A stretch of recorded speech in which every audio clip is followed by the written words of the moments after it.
When a Polish visitor jumped Huntsman's Leap in 1994, he might have succeeded, had he been on horseback. Leaping wildly across its narrowest point, the daring long jumper failed to secure a footing on the far side. Overbalanced backwards, he fell a full 130 feet into the chasm, hitting a jam boulder on his way down. Fortuitously, or maybe it was through careful planning, the tide wasn't fully out, and it was to the astonishment of onlooking climbers that he emerged from the water, nursing only a broken arm. He would have landed not far from where Matt Ward and Stephen Doer, devout Pembroke climbers, are doing battle once more with Hunter Killer, one of the crag's best E6s. You look out on that big sweep of the west wall, and they're just they're all going to be brilliant wall climbs. You know, they're all inspiring. They're all sort of classic routes at their grade. And the other thing that makes it even more memorable is that the conditions are so odd. You never know whether you're going to get a day when it's good conditions in the leap. So when you actually get on the route like that and you get perfect conditions, you feel that's just an added bonus. It's something that you've really sort of waited a long time for.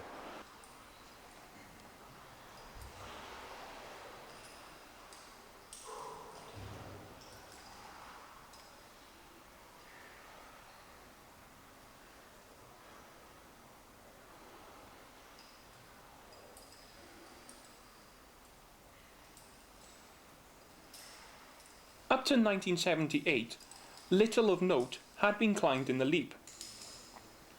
Access problems with the military, let alone the sheer impregnable appearance of its walls, had steered climbers onto less stressful pickings elsewhere along the coast. Prolific South Wales climber Andy Sharp made the first serious inroad with his Bloody Sunday in 1979. It was the first route to breach the sheer and compact west wall. It is now a classic. Perhaps the route that truly illustrated the Leap's potential was the Minotaur, by John de Montjoy and Hilary Sharp early in 1984, which was an assault on the centre of the west wall. It showed that the subtle, scalloped grooves and lines of weakness, which were evident right across the west wall, were not unclimbable. But there was a dichotomy. These were lines which appeared to have little in the way of protection, and the exits were often grassy and sometimes loose. A climbing tradition in Pembroke had modestly taken shape where, if at all possible, new routes would be climbed either on-site or with little in the way of axial inspection and preparation. But applying it was a matter of degree and subject to an individual's judgment and honesty. Besides, was this ethic appropriate or realistic for the Leap? One climber, who was earning himself a notoriety from manic thirst for new climbs, thought not. His name? Gary Gibson. Well, it didn't matter to me to some respect if people were doing things on site. My attitude was anything was fair game. I took on the peak district attitude that most people abseiled down things before they did them. I know that wasn't a local activity. Most things were done on site, but my attitude was I just brought things that I was used to in other areas to Pembrokeshire. His first routes here exploited the friendlier east wall.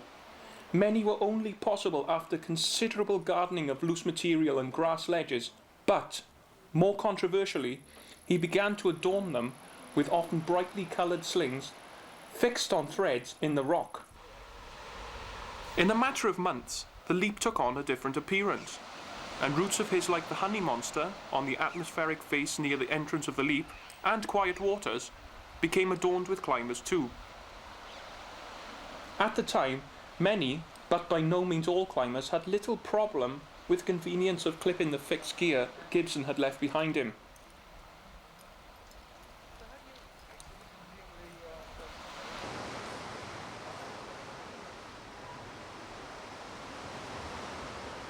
Swansea climber Sabina and Stefan have visited the Leap today to climb perhaps Gibson's most popular route here, the Beast from the Undergrowth.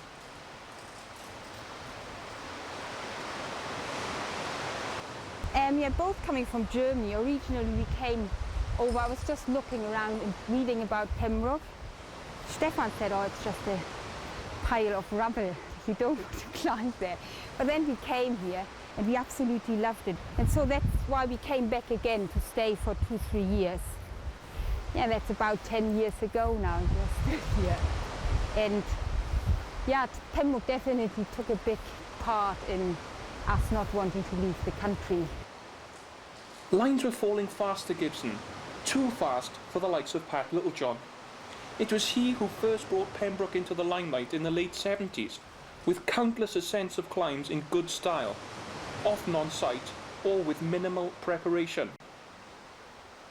We were all playing the same game in those days. There was nobody really out to bend the rules or break the rules. We felt, you know, everybody was at that time, I think, doing things on site, and virtually nobody was placing pegs or messing about with the rock at all, and it seemed like a very level playing field, you know, and you could respect what everybody did. In the later years, of course, that all changed, and there were people doing lots of different things on the Pembrokeshire cliffs, and that created a lot of friction, I think, for a time. Where these new styles, you know, weren't quite assimilated into the scene for quite a long time, and things like pre-placing threads and even pegs was pretty well frowned upon for a good part of the time I was climbing here. Personally, I think before you leave anything in place like a thread or a peg, you need to think very, very hard about whether it's completely necessary. Is there any way it could be done without? Is there any way a better climber could do it without? Jetzt muss ich wieder nach links ein bisschen, oder?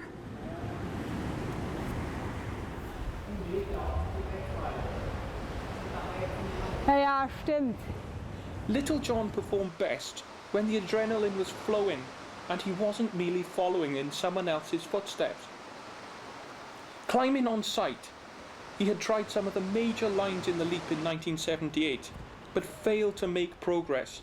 Feeling a little cheated that they were now systematically falling through close scrutiny, he re-entered the fray, chalkless and motivated, for a succession of major routes on the West Wall. The clash of personalities and ethics was inevitable.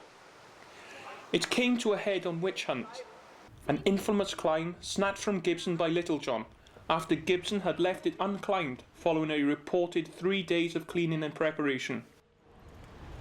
Also, ja. Witch Hunt was actually the first line I'd ever tried in Huntsman's Leap.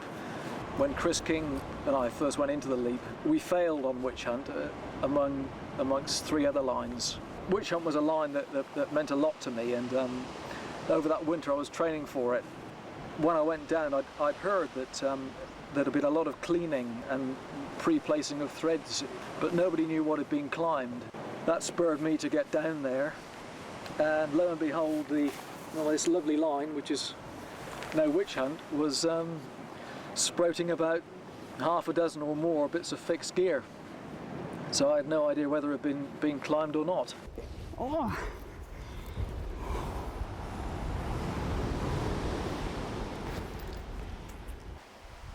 The episode left a bitter taste in Gibson's mouth that lasted many years. There were some very bitter times that I've had down here, comments by other people aimed at me.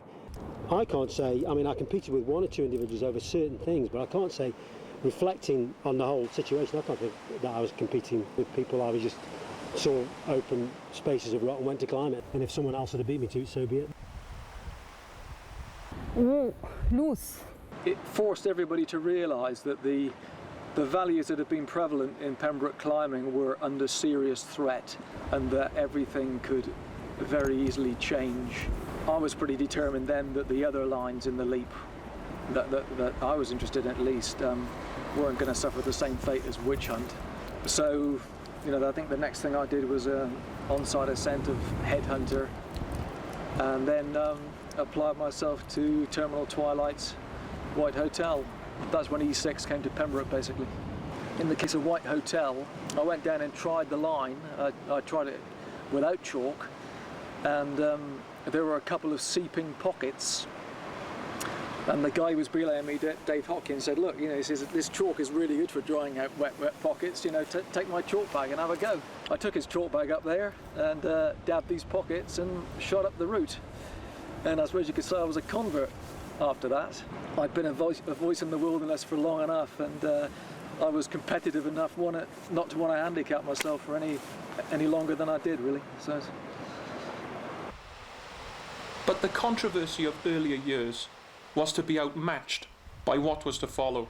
The late 80s was to be the turning point for the leap and for Pembrokeshire climbing. Gibson was all over the Pembrokeshire sea cliffs, erected route after route next to climbs of his peers, which generally, but not always, had been climbed in more spontaneous style. The two comfortably could not occupy the same space. In 1986, Gibson placed 2 bolts in the leap on the subterranean, when, at about the same time, he was inserting occasional bolts in neighbouring Stennis Ford. Next year, he did the same to bolt to Naxos. These weren't the first bolts in Pembrokeshire, and other climbers had, and were, to place some themselves. However, coming from Gibson and being on such high-profile crags, he had to expect them to attract criticism. Nonetheless, great routes were established in the leap in 1987, with Gibson expressing his witch hunt grievance with Little Hunt, and Martin Crocker swooping in for Hunter Killer.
To a limited extent, these routes relied for protection on pre-fixed pegs, but they would often be on crucial sections. Matt Ward seems willing to fall on Crocker's original 1987 peg from the crux of Hunter Killer. He knows that if it snaps, he'll fall a further 6 to 8 metres. The use of fixed gear is a real issue for climbers everywhere, yet here on the sea cliffs, where gear weathers, rusts or corrodes rapidly in the salty air, the issue extends beyond the ethical argument. While much of it was claimed to be inserted to enable an on-site approach, in practice, 5, 10 or 15 years later, most climbers would not launch out on a climb before checking the gear's condition. Their lives could depend upon it. One solution is not to put any in to begin with. It's too late for that here, but as I say, I think the ethic here is fantastic at the moment. And people, are genuinely upset when gear's left in and gear rots or the pegs rot out here, and people are saying, well, if we don't go down that line, we don't have that issue. And you can always find something else to do in Pembroke. If something's too hard because it's not got a lot of gear in it, go and do something else.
you can actually sit in it, so you get this brilliant rest in it.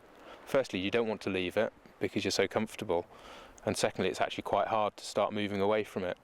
So I think that's why it's a man trap.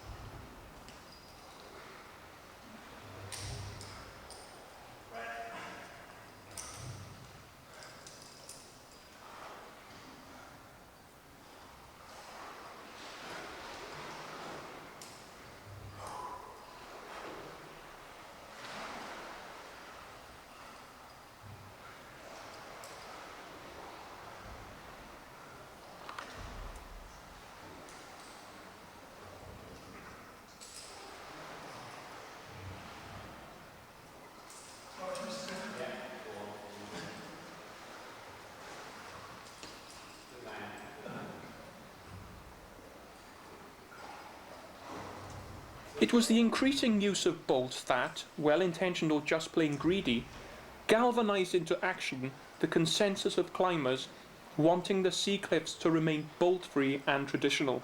In 1988, all known bolts were removed by a party equipped with a custom-made drilled peg extraction device.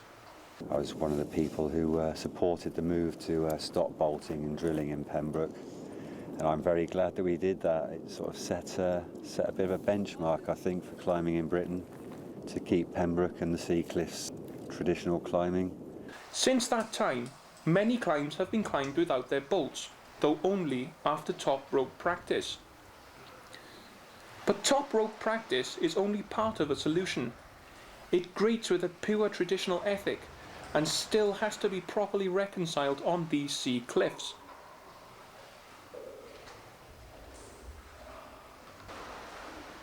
The Subterranean was climbed without its bolts by Gibson in 1991. And as for Gibson's views now, good luck to people if they can climb past the stuff that I've put in controversially in terms of drill pegs. You know, if that's the way forward for the area, then I support it. At the time I thought it was appropriate to have clip-ups. I now believe that Pembrokeshire probably isn't the area for clip-ups. But by forcing an issue that I thought was right, which clearly antagonised other people, I think it actually set out something for the area which is now agreed.